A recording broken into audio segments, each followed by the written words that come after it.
दज्जाल के बारे में बहुत सारे हदीस हैं, लेकिन एक हदीस में हमें दज्जाल की एग्जैक्ट लोकेशन के बारे में बहुत सारे हिंट्स दिए गए हैं। और ये हदीस हम सब ने बार बार सुनी हुई है कि एक दिन भरी महफिल में रसूलुल्लाह सल्लल्लाहु अलैहि वसल्लम के पास एक ईसाई आया और उसने इस्लाम कबूल करके अपना वाक़या सुनाया कि मैं और कुछ लोग अरब से मशरिक की तरफ रवाना हुए। हम अभी रास्ते में ही थे कि अचानक समंदर का मौसम बदल गया और हमारी कश्ती अपने रास्ते से भटक गई।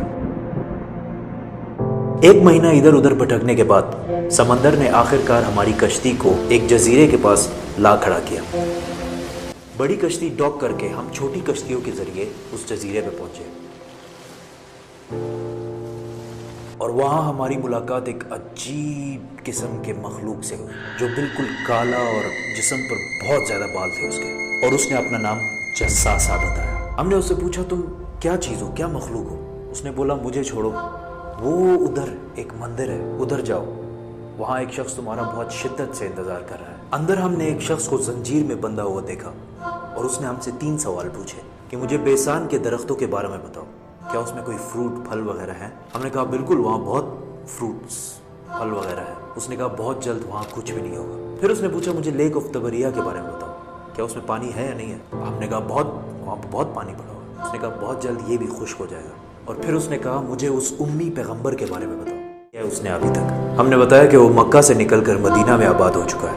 उसने कहा क्या वाकई वो यसरब मदीना आ चुका है? ये कहते ही उसने कहा कि अब मैं बताता हूँ कि मैं कौन हूँ। मैं हूँ दज्जाल और बहुत जल्द मैं अपनी कैद से आज़ाद हो जाऊँगा और तमाम इलाकों में जाऊँगा सिवाय मदीना यानी यसरब के। रसूलुल्लाह सल्लल्लाहु अलैहि वसल्लम ने तमाम लोगों को मुखातिब करके कहा, ऐ लोगो, ये है यसरब मदीना। तमीम अद्दारी जो कह रहा है मुझे उसमें सच्चाई नजर आ रही है। याद रखो दज्जाल शाम के समंदर में है और ना यमन के समंदर में। और अपने हाथ से मशरिक की तरफ इशारा करके कहा दज्जाल मशरिक में है, दज्जाल मशरिक में है, दज्जाल मशरिक में है। अब सिंपल सी बात है, एज वी नो कि मशरिक की तरफ सफर के बाद उनकी कश्ती एक जजीरे पे रुकी थी। So let's just find out all the islands east of Medina. Medina के ईस्ट में there is the famous Arabian sea और इसमें मेनली 4 जजीरे पाए जाते हैं। Lakshadweep island in India, Socotra island in Yemen, Masirah island in Oman and Astola in Pakistan. हदीस में क्लियरली फरमाया गया है कि दज्जाल यमन के समंदर में नहीं होगा, तो ये 2 आइलैंड्स तो निकल गए।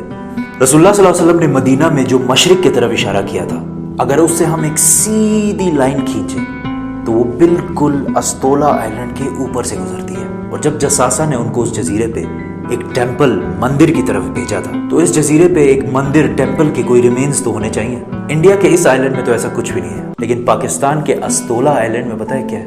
मंदिर। लेकिन ये तो 1450 साल पुरानी कहानी है। मंदिर तो अभी 40-50 साल पहले बना होगा।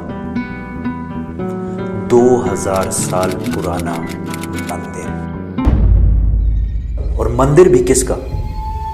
काली माता, हिंदुओं की सबसे खतरनाक और खौफनाक गॉडेस, देवी, जो दिखने में बहुत खौफनाक और जिसके जिस्म पर भी बहुत ज्यादा बाल है।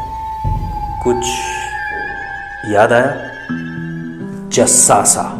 उन सहाबियों ने जिस अजीब से मखलूक की बात की थी वो बिल्कुल हिंदुओं के इस भगवान से मिलता जुलता है। लेकिन अगर आज आप अस्तोला आइलैंड जाए तो आपको दज्जाल नहीं मिलेगा। वो आजाद हुआ है या नहीं ये तो नहीं पता, लेकिन ये जो जस्सासा है इसको गौर से देखें।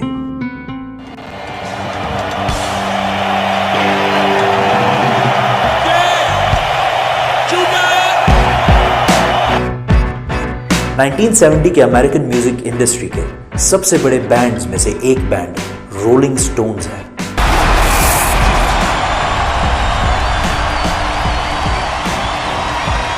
जिसने अपना ये लोगो हिंदू गॉडेस काली माता से इंस्पायर होकर बनाया, और ये लोगो पिछले सदी के सबसे मशहूर लोगोज में से एक है।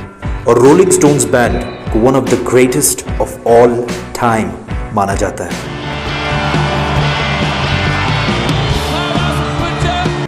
वन वे और द अदर, दज्जाल के जजीरे वाले जसासा का पूरी दुनिया के म्यूजिक इंडस्ट्री और फिल्म इंडस्ट्री को शेप करने में बहुत बड़ा हाथ है। Coincidence? Or maybe not.